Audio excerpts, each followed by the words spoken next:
好啦，喺IELTS 嘅 A 嘅圖表寫作裏面咧，其實有90%係考你數據寫作嘅。咁啊，數據寫作其實係咩文體咧？其實咧就文體嗱有好多種分法嘅，不過咧我自己就覺得有3大類嘅。第一類就係議論，第二類就係説明，第三類就係描寫文嚇。咁啊，故事其實都屬於描寫㗎，因為描寫嗰個故事啫嘛嚇。咁呢個都屬於描寫嘅部分嚟嘅嚇。咁啊，描寫文係唔容易做嘅，我都知道嚇。嗱，議論文同埋説明文咧，佢有時會混埋一齊嘅。咁我都曾經都講過㗎啦嚇。我哋講5大鋪墊啊嘛，言他表里讓就係處理大部分嘅議論文啦同説明文嘅方法。咁描寫文咧就唔可以用呢個5大鋪墊嘅，因為你係描寫一樣嘢啫嘛。可能描寫一個人，可能描寫一個故事，或者描寫一個發明咁樣啊。今次咧就描寫一啲數據嚇。咁啊，所以咧一般嚟講咧係最難寫嘅嚇。好啦，咁我哋睇睇啦。咁啊，一牽涉到描寫數據咧，就牽涉到比較嘅問題啊。所以變咗咧，你識得點樣去諗，將嗰啲 quantitative 嘅嘢變成 qualitative 咧，係真係有個過程嘅。好，先睇睇第一點嚇。嗱，先睇第一個比較先，就係個 maximum 啊，最大同埋 minimum 嗰部分嚇。咁啊，我哋睇睇啦嚇。嗱，睇下呢一個 growth rate 嘅圖啦嚇，呢個屬於增長率啦嚇。有通常呢個圖表都有2條線俾你比較嘅嚇，有時會2幅圖嘅。咁2幅圖咧，咁啊變咗就有可能幾個班比較都有可能嚇。咁呢個最簡單先嚇。嗱，睇睇 maximum 係咩先？睇睇黑色嗰部分啦。可能黑色嗰部分咧就係屬於 China 嘅 ，OK？ 中國嘅數據啦 ，OK？ 好啦，另外咧，呢個嘅綠色嘅部分咧就係屬於歐洲嘅咁樣啦 ，Europe 咁樣啦。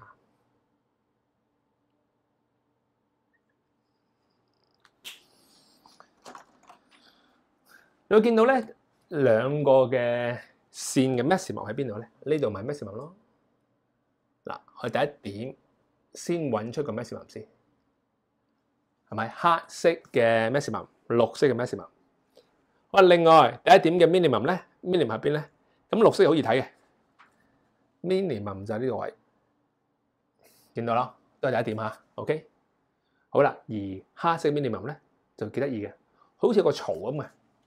呢度成段都係 minimum 嚟嘅 ，OK 得唔得？嗱，我哋先睇到 maximum minimum 先啦。OK， 第一點睇到啦。OK， 好，到第二點啦。第二點比較咧，亦都係我哋會特別會留意下啲亞耳啊。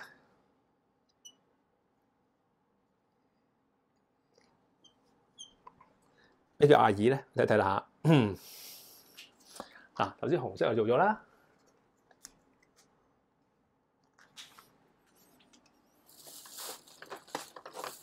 而家到紫色咯。亞耳係以黑色有一個都係類似 pit 嘅位嘅，都係第2位嘅，都幾突顯出嚟嘅。你見到呢個亞耳。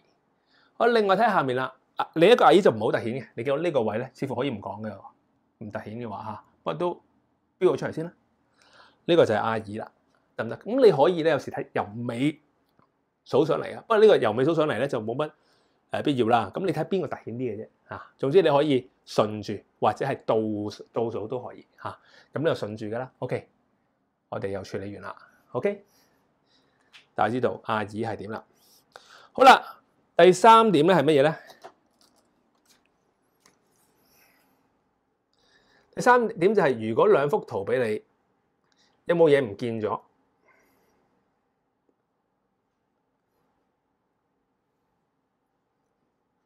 咁呢度就冇嘅，好明顯嚇。因為點解咧？因為2條係一個線嚟嘅啫嚇。咁佢就唔係2幅圖，有個 item 會唔見咗。咁呢個就唔使睇啦。咁有啲咧唔合適就直頭唔需要諗嘅嚇。OK， 好，第4咧就係牽涉到一個叫做運用頭先講嘅 GCC 圖表嘅分析技。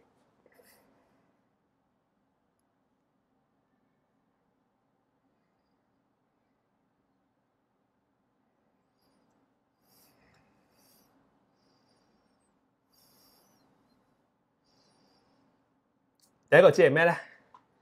需唔需要 group 埋佢先 ？group 埋去講應該唔使嘅嚇。我諗你逐條線講都應該 OK 㗎啦。咁咩情況要 group 埋去講咧？例如話你有幾個 item 都係屬於好細嘅，咁佢又有啲變化啊兩幅圖。咁有時 group 埋一齊講咧，就唔需要講得咁沉咯，因為你留意係得150字嘅啫，有啲過分細緻嘅嘢咧係唔需要表達㗎。你有時 group 埋一齊咧會更好嘅。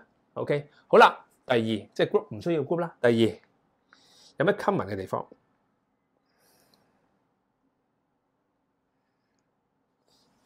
咁你會見到有啲 common 嘅地方嘅。你睇下呢兩條線，嗱，用佢 growth rate 同埋 year 嚟講，你就咁望一望個 pattern 咧，有冇關係咧？嗱，冇關係啦。咦，似乎佢升嘅時候佢都係升緊㗎，佢跌嘅時候咧都差唔多都係跌緊嘅，見到嘛？咁佢升翻嘅時候又升翻嘅，佢跌嘅時候又跌啦，即係話咧嗰個 general trend 係似㗎，即係個 common 嘅係有 common 嘅位置嘅，得唔得？好啦，另外咧你會發覺咧有兩個，第一個 peak 嚇都係同樣喺呢一年嘅 around 呢一年，第二個 peak 都係 around 差唔多年嘅，咁呢個係咪 common 位啊？咁你見到咧 common 你可以睇得到嘅 ，OK， 透過上面你見到啦 ，OK 有 common 位嘅，好啦，然之後咧。由於有 common 位嘅緣故咧，我哋就可以講出一個叫 characteristic 嘅嘢，有咩特徵咧嚇？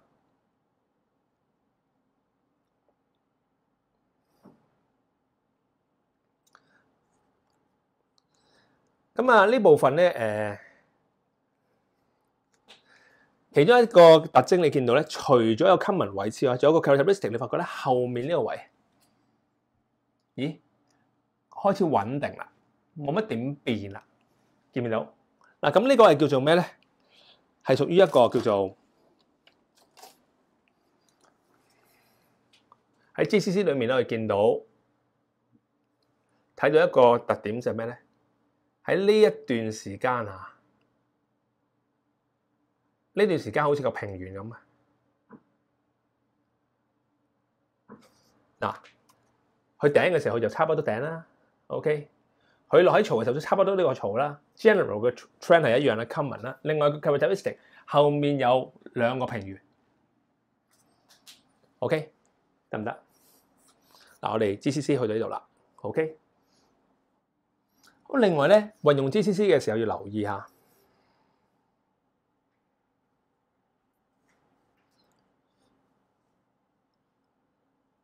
因為比較咧都幾麻煩嘅，因為都係啲 quantitative 嘅嘢，即係啲數據嘅嘢嚇。咁尤其是佢俾兩幅圖你咧，你要留意嚇，有兩可能係兩幅圖嘅一點比啊。因為呢度係一幅圖嚟嘅，咁有時會俾你兩幅圖啊嘅大家都係同嗰點兩幅圖嘅同一點比，或者同一個嘅部分比，好似個啦，兩條線啦，同一個 year 比，咁都可以嘅，當兩幅圖咁睇嚇，或者係一幅圖嘅兩點比。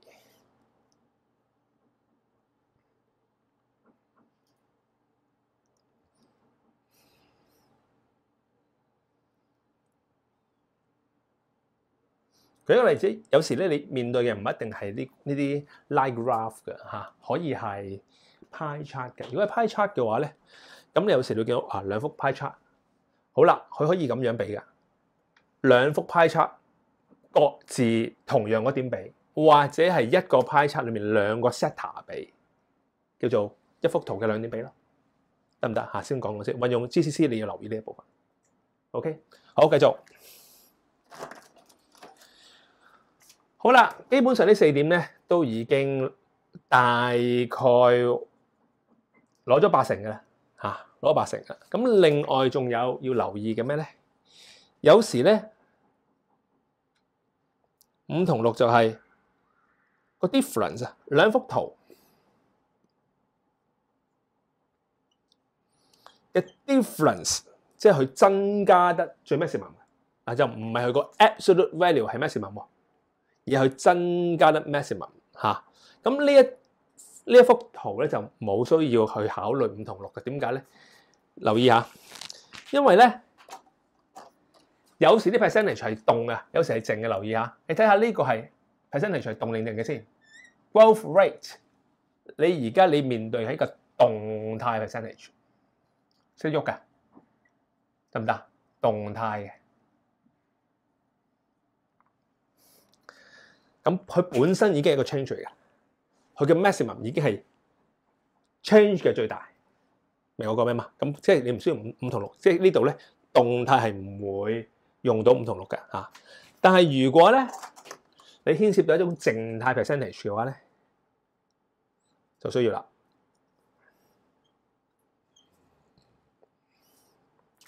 當然啦，呢度就唔需要考慮啦。呢一度啊，但係如果你發現咧嗱，因為你一路咧我俾啲 suggested answer 嘅時候，你發覺有啲係靜態嘅 percentage 啊。如果牽涉到靜態嘅 percentage 咧，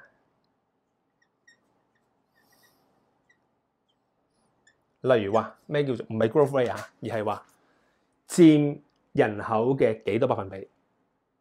哦，原來咧男生係佔整班嘅60個百分比，咁呢個咧就係靜態咯，即係68% of total 係男生，咁係咪靜態？就唔係個改變嘅 percentage。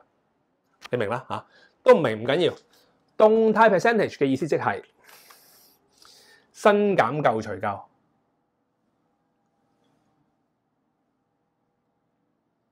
咁呢一點你都留意下，因為咧真係都幾有學問嘅，要去做呢個7段嘅比較。咁咧你就唔需要用5同6嘅，因為呢個係屬於動態嘅嘛，佢本身已經動態啦，你唔需要再處理啦。OK， 但係如果係靜態嘅，咁你就要考慮埋佢嘅動態啦，明白嗎？因為佢俾咗2個 pie chart 你嘛，可能係得唔得？好啦，咁咧仲有一個問題係咩咧？如果係靜態嘅話咧，仲有可能咧嗱，因為佢嘅動態咧就唔需要睇到個 gap 嘅，即係呢個嘅每個 gap 有幾闊定幾窄。但係如果係靜態 percentage 咧，你要諗5同6咧，仲要睇埋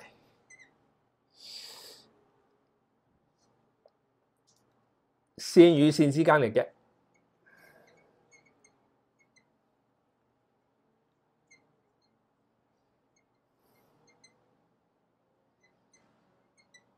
咁呢啲我哋遲啲咧會，你睇有啲 suggested answer 嘅時候咧，一步一步你會發覺，咦，其實我都講過㗎啦嚇。舉個例子嚟話，如果咧你見到呢，舉個例子嚟話，呢個係高過呢個嘅，可能呢個就係咩咧？就係嗰個能源嘅需求啦。呢個就係能源所有嘅能源啦。好明顯啦，能源需求係多過所擁有嘅能源。如果大家靜態嘅話咧，好明顯係供不應求啦，得唔得？如果係靜態嘅話，嗱動態又唔需要睇嘅，因為本身動。所以就冇需要睇個 gap 嘅。如果本身係靜嘅話，你就要望個 gap 嘅，得唔得？嗱，呢點留意係關乎咧，就係點樣去處理個 change 嘅問題嚇。change 3個型啦，就係 change 嘅問題嚇。OK， 咁啊，靜態咧就係咁嘅，通常就係人數啊，舉個例子，人數啦。除個總數啦，咁咪靜態咯，就唔係新減舊除舊嚟噶，而係某個 percentage， 就係靜態要處理嘅嘢。OK， 嗱，咁變咗咧，佢考慮嘅技巧又多一個啦，唔係淨係2幅圖嘅1點比或者1幅圖嘅2點比，而係要2幅圖嘅2點。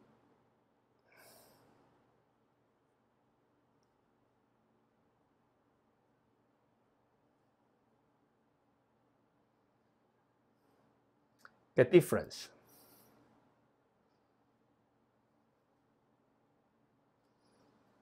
得唔得嚇 ？OK， 咁就唔係2幅圖1點，而係2幅圖嘅2點嘅 difference 嚇。OK， 咁變咗咧，你發覺咧喺你個比較嘅時候，呢一個思考法、呢個思考法同呢個思考法都要去考慮埋。OK。咁當然啦，呢啲運用我之後嘅例子咧，你就慢慢就明白㗎啦。OK， 嗱呢啲係好重要嘅，因為呢啲咧係我哋睇過咁多 past paper 歸納出嚟嘅思考方法嚟嘅。你如果你連呢啲思考方法咧都做唔好嘅話咧，你好難去處理有關嘅圖表寫作㗎嚇，係好重要嘅。好，到第七，其實圖表寫作咧，到最後就係考你最後寫出嚟一個結論，就係咩？其中一個好重要嘅攞分嘅地方，就係究竟你睇唔睇到一啲叫 qualitative idea， 歸唔歸納得到一啲叫做質意見？咁我哋嘅漢字碼咧就係寫個質字嘅嚇。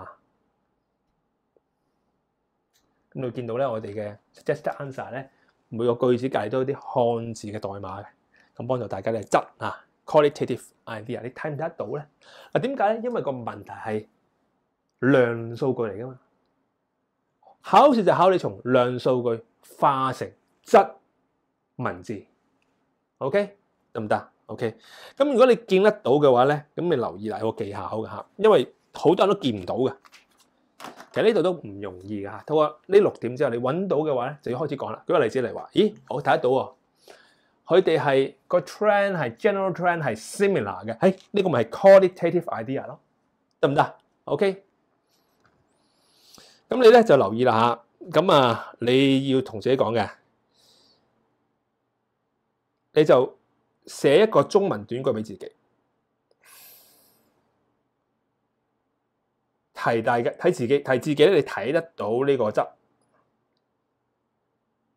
咁一陣間你作文嘅時候要用嘅嚇，放啲質落去，咁或者你可以細聲同自己講，哦，我睇得出佢哋嘅 trend 係 similar 嘅，咁你又寫個中文短句俾自己睇一睇，之後咁唔單止睇到呢點嘅，仲睇到其他你話，睇到，咦，去到呢1年之後。